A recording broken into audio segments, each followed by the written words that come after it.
What are some of dark events happened in history not many people know about? Kuk Ki Kai, or the chicken poop prison, in Thailand. Used by French forces to hold political prisoners, rebellious Thai people, in the Chanthaburi region. The long-standing impacts of this much-feared torture are still felt in the region today. There's a Thai saying for those who buck authority that roughly translates to, "Be careful not to get caught in a chicken poop prison." I learned about this prison from my parents who learned about it from theirs. How it worked, was there was a small, two-story prison. Bottom floor houses the prisoners, and the top floor is basically a huge chicken coop. The grated floor ceiling ensures that the chicken poop falls onto the prisoners below. Apparently, even though the maximum sentence in Kuk Ki Kai was around a week, it was one of the most feared punishments there was. As someone who has cleaned out chicken coops before, that's fucking horrific. The stench is insane and definitely toxic. This is the one I was looking for. This is something I never learned in school, it wasn't even hinted at. I don't know anyone who learned about Unit 731 in school either. When I found out about it, it was possibly the most horrific thing I'd ever read about. Truly some of the darkest depths of human depravity. The New London School explosion. On the afternoon of March 18, 1937, the shop teacher at the school in New London, TX turned on an electric sander.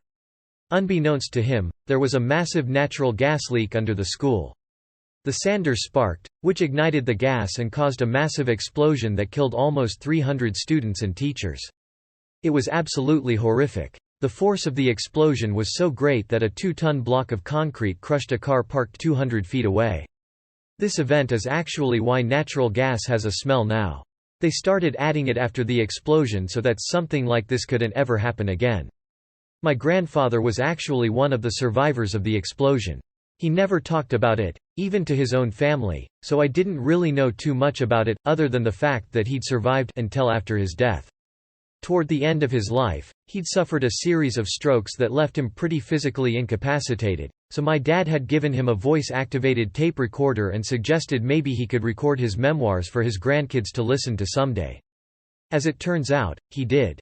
We have hours and hours of cassette tapes of him telling the story of his, actually very interesting, life, including a big section on the New London School explosion. For the sake of everyone's privacy, I'll call my grandfather Papa and use an initial for anyone else. Papa was in 8th grade when it happened, in his English class at about 3 p.m. on a Thursday afternoon.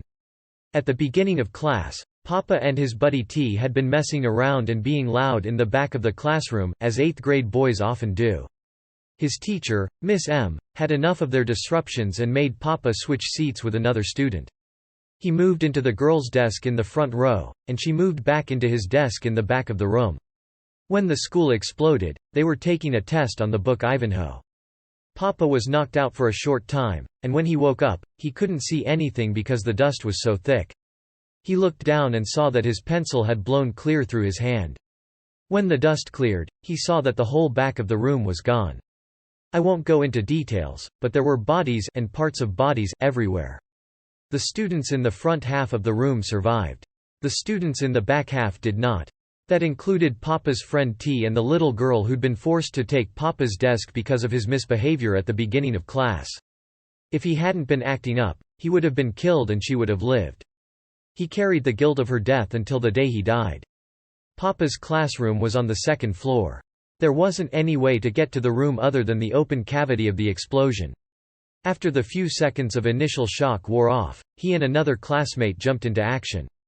They were the only 2 kids in the class who hadn't been badly injured. They made a tourniquet out of a sock and a shoelace for a girl with a severe injury to her arm and dug out their teacher, who was alive, but badly injured. By then, men were running up underneath the hole, so Papa and the other boys started lowering the injured to them. Then those who could walk, including Papa, climbed down. He ran off to look for his older brother, B, to see if he was okay. As it turned out, B had been supposed to be in geometry class. However, he and his buddy had snuck out to go fishing. The explosion happened as they were opening the door to head out to the parking lot. The force of the blast sent them tumbling head over foot across the lot. They were both banged up and dazed, but they survived. The rest of their geometry class was killed.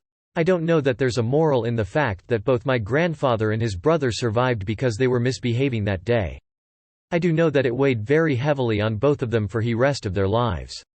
There's a lot more to his story about the day and the aftermath, most of it absolutely horrific, but I won't go into all of it here. A few small tidbits though. Papa and the boy who helped him rescue the other students from their classroom were both awarded medals and certificates of valor for their actions that day. Nearly every family in town lost a child, some all of their children. I'm sure you can imagine the extreme toll this took on everyone's mental health. Papa described New London in the months following the explosion as a town with no children. To help with the healing process, the oil companies actively recruited families with kids to transfer in, so that there was some sense of normalcy when school started again in the fall. Papa had played French horn in the school band. However, when school started up again, he was asked to switch to trumpet, as the entire trumpet section had been killed. A few years later, my grandfather went on to fight in World War II, and he saw some of the Halifax explosion. Regarded by many as the biggest man-made explosion prior to the invention of the atomic bomb. A ship laden with explosives collided with another vessel in Halifax Harbour. The resulting explosion flattened much of the city's downtown core, killing roughly 2,000 and injuring 9,000. The blast is said to have temporarily displaced the water in the harbour, forming a tsunami that reached up to 15 meters high, surging over the wreckage of the waterfront. The following day, Halifax was hit by a blizzard that dumped 40 centimeters of snow on top of the city, further complicating rescue efforts. The city is also home to a cemetery where many victims of the Titanic were laid to rest. It is said that the body identification system developed at the time of the Titanic's sinking in 1912 aided efforts to identify victims of the Halifax explosion in 1917. I'm not sure how dark it is, but most people don't know how bad the pillory punishment actually was. Apparently my great-grandfather was pilloried for adultery back in the day, and my grandfather once told me what he'd heard about how bad it was. Delaware didn't abolish the pillory until 1905. Most people think they just threw tomatoes, or maybe bricks, rocks to kill the person, probably varies by location, but from what I've heard, this was very rare. And would you get pilloried, or worse, yourself, it wasn't meant to be a death sentence, blank. In practice, it wasn't deadly at all, but horrifyingly gross. Especially in the later years right before it was abolished, crowds had become rather sophisticated about making it as bad as possible. What I heard happen to my great-grandfather, in his 1-hour sentence, was, 1.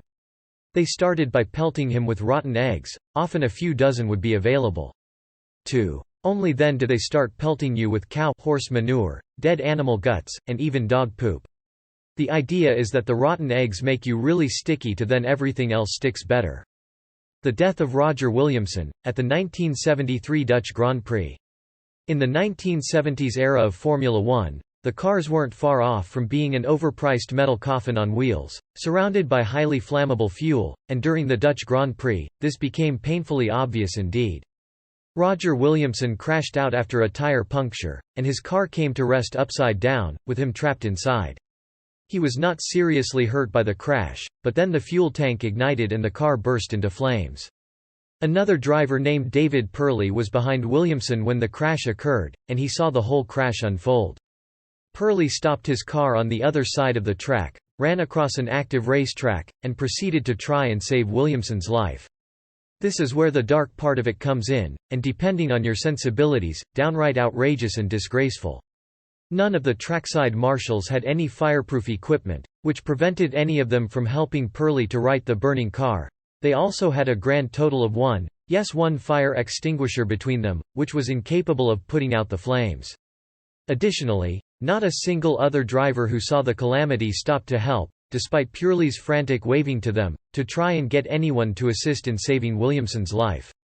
Meanwhile, Race Control decided not to halt the race despite a flaming wreck being present on track and it took almost 10 minutes before the fire engine arrived on site, by which point, Williamson had asphyxiated from the smoke and flames. As soon as the fire was out, they simply put a blanket over the burned-out car and continued racing. Later on, other drivers and the race controllers would claim that they assumed Williamson's car was actually Purley's, and that there was no one at risk at that time, something that the many hundreds of people within the grandstands would strongly disagree with. Yeah, Williamson burned to death right in front of a grandstand packed with spectators, who all got a front row seat to watching Williamson die before their very eyes. So there you have it, a young, promising driver slowly being burnt alive over the course of 10 minutes, a second driver desperately trying in vain to save his life, a group of marshals woefully under-equipped for the job, indifferent drivers, incompetent race control, and a disaster which shook Formula One to its core.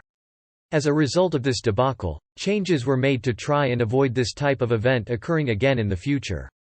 The biggest change was the mandate that marshals should wear fireproof clothing, and it was also noted that drivers were more willing to stop at accident sites to assist in rescuing fellow drivers. This was most clearly seen during the 1976 German Grand Prix at the Nürburgring Nordschleife, where Guy Edwards, Harold Ertl, Brett Lunger and Arturo Merzario all pulled over to assist in getting Niki Lauda out of his burning Ferrari, after the infamous crash that took him out of the German, Austrian and Dutch Grand Prix.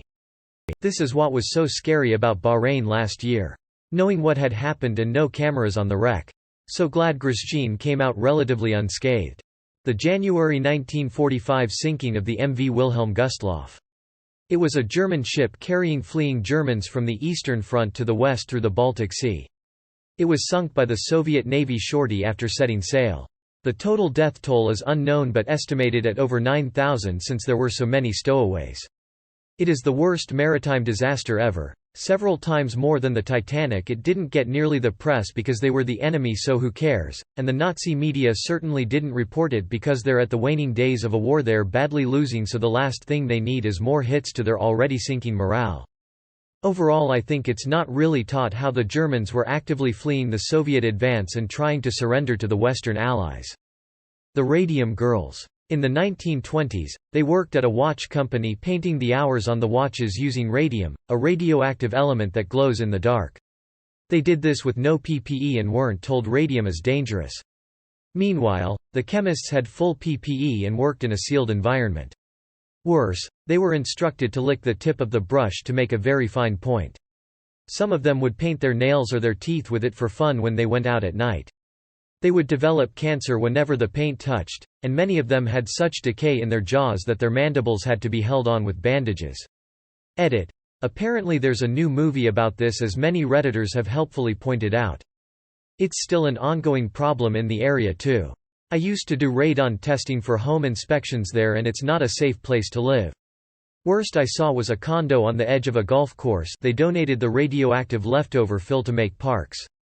It tested at about a 13.2, and the legal limit was 0.6. In my family's region in Africa, they used to carry out the death penalty by snakebite. Just a snakebite to each ankle, and then letting the man spend his remaining time with his family before he died under supervision. I thought it sounded sort of humane in a way, like our lethal injections, but apparently they say it was one of the most horrific ways that existed. The Vipome experiment. Sweden are mostly known as a not very scary country, with good and mostly accessible dental care. Well, part of how that came to be is this: https://en.wikipedia.org/wiki/vipome_experiments. Hey, you are institutionalized and suffering and powerless, let's make your teeth rot out of your skull. For us science. Many younger folks may hold that view of Sweden. For us slightly older and who have done our homework, we know Sweden's closet is bursting with skeletons. Good old eugenics in it? The sad case of Oda Benga. He was a pygmy boy from the Congo who was essentially captured and brought to the USA to be displayed in freak shows. He had undergone tribal customs such as having his teeth filed into points before his capture. He eventually got out of the carnivals and dreamed of returning to Africa. Then World War I happened, making the trip impossible for the foreseeable future. He committed suicide by gunshot. The Cambodian genocide. You could have been killed just for wearing glasses, therefore being an intellectual, at least this was the Khmer Rouge logic. The prisoners were tortured so badly that they tried to commit suicide in every possible way, even by using some spoons. The executions used to be like this. The prisoners were put on a straight line, and to the second prisoner was given an object like a shovel or a hammer which he had to use to kill the prisoner in front of him. Then, the same object was given to the third prisoners, and the cycle would repeat until there was nobody alive except for the last prisoner on the line, who was then killed by the guards. Since many medics were killed or sent to work as farmers, the local regime used child medics to conduct experiments on the prisoners. They used teenagers with no knowledge of Western medicine to experiment on people without anesthesia. For example, they opened one person's chest just to see his heart beating. Imho, this shit is even worse than Unit 731. If you're interested in more morbid historical anecdotes and facts, I highly recommend The Gritty Past for that type of content. One that really stands out to me from the sub is this image, https://i.red.it/35bcw9snotes41.jpg of the Filipino zoo girl that was on display in the Coney Island Zoo in 1914. She was bound by ropes and people tossed peanuts at her. It's just heartbreaking to see something like that happen, especially to a child so young. Many people have no idea that human zoos, https://en.wikipedia.org/wiki/human_zoo existed, but they are definitely a dark part of history. What's crazy is that there have still been some that have popped up in the 21st century, although not as cruel as they used to be. Margaret Beaufort, mother of Henry VII, father of Henry VIII. She was married off at age 12 to Edmund, 25, who was desperate to get her pregnant as quickly as he could. It was not unusual for members of the aristocracy to marry young. It was slightly more unusual, because of the risk to both mother and child, for them to get pregnant before the age of 14. Edmund died of plague while Margaret was pregnant. She was widowed and alone and pregnant during war. The birth was a very difficult one and would scar her forever. For a time they believed that she and her unborn child would perish.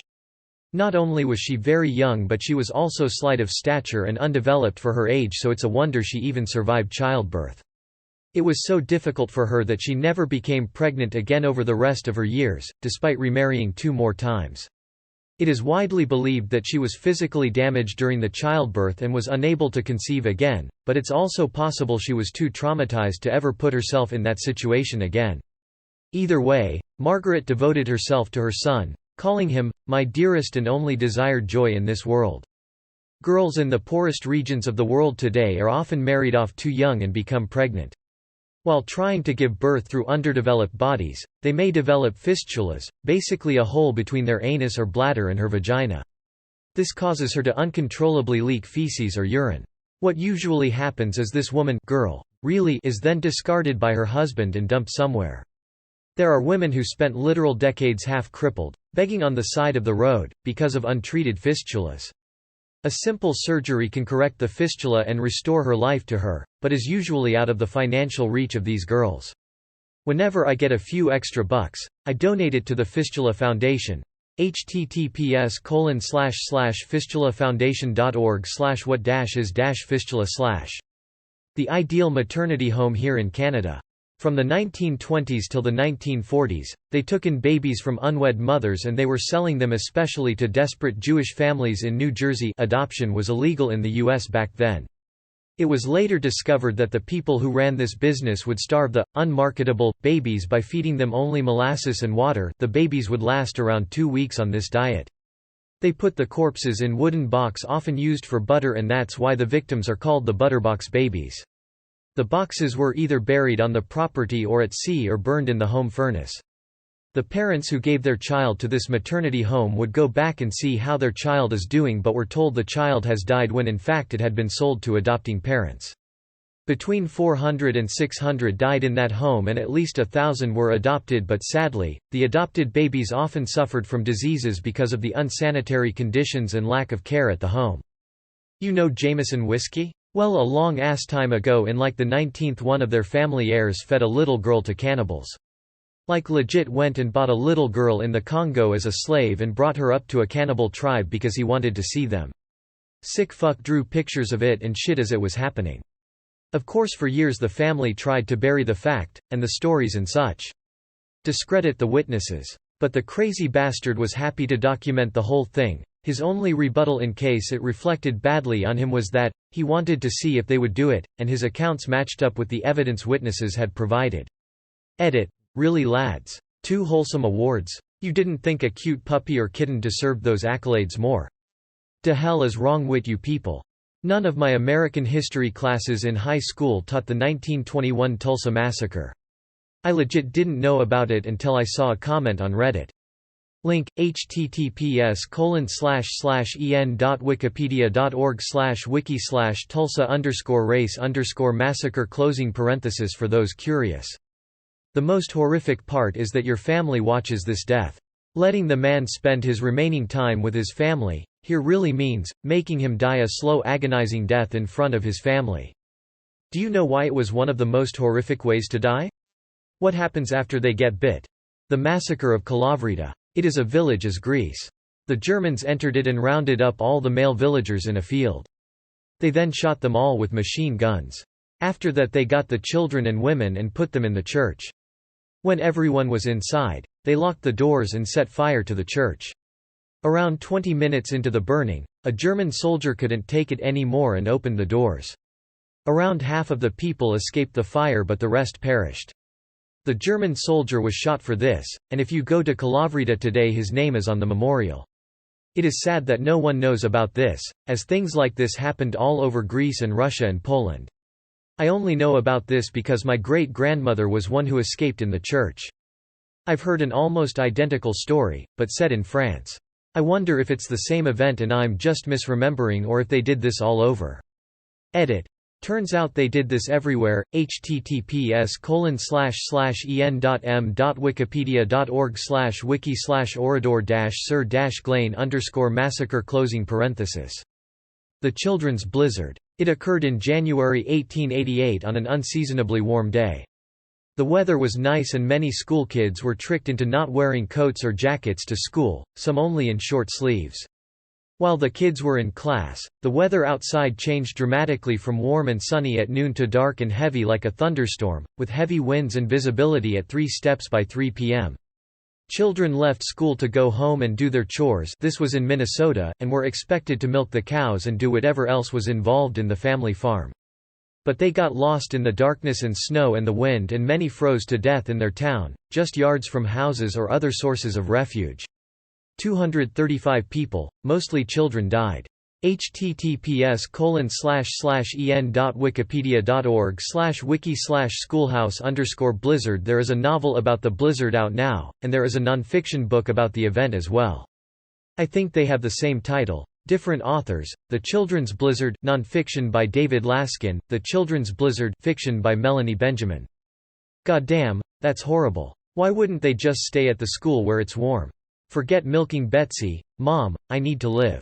Human Experimentation, by Japanese Unit 731 during World War II, committed primarily against innocent Chinese civilians. Nothing I've ever heard of in my life, including in fiction, is darker than the horrors committed for years by Unit 731, a military biological and chemical weapons research division of the Japanese Imperial Military. There's not enough room in a Reddit post to list half of it, but here's a taste. Dissections of living babies, pregnant women, etc. without anesthesia, also known as a vivisection, usually after they had been deliberately exposed and left to suffer from horrible diseases, chemical and biological weapons, and so on.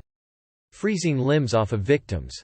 Horror movie sadistic surgeries involving cutting off limbs and attaching them to the wrong sides of a victim, or removing organs and connecting the tubes back together without the organs to see what would happen, such as running the esophagus straight to the intestines with no stomach in between. Not to mention the fact that the victims were routinely raped and tortured for the sake of rape and torture, without even the flimsy excuse of science being conducted. And we're talking about thousands upon thousands of victims, usually hapless Chinese civilians, political prisoners, POWs, and the homeless, over the course of years in huge facilities with thousands of staff committing these atrocities.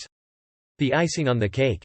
General MacArthur and the rest of the U.S. government found out about it when they captured Japan, and they granted Unit 731 immunity for their war crimes so long as they share their findings with America and only America. Many of the former Unit 731 members even went on to have very successful and profitable futures in Japan after the war. Edit. Based on a couple of the comments I've gotten where people are making judgment calls about the modern-day Japanese for this, I'd just like to make clear that I hold no prejudice against the Japanese, and I'm certainly not encouraging others to. Every country and people has truly horrific pasts, and almost all of them sweep it under the rug as best they can. even in our generation. We can argue that torture conducted by U.S. soldiers in Guantanamo or Abu Ghraib, for example, aren't half as bad, or were more justified, but ultimately torture is torture and sadism is sadism. A culture or government that begins to permit such things and justify them is well on its way down the spiral with enough motivation.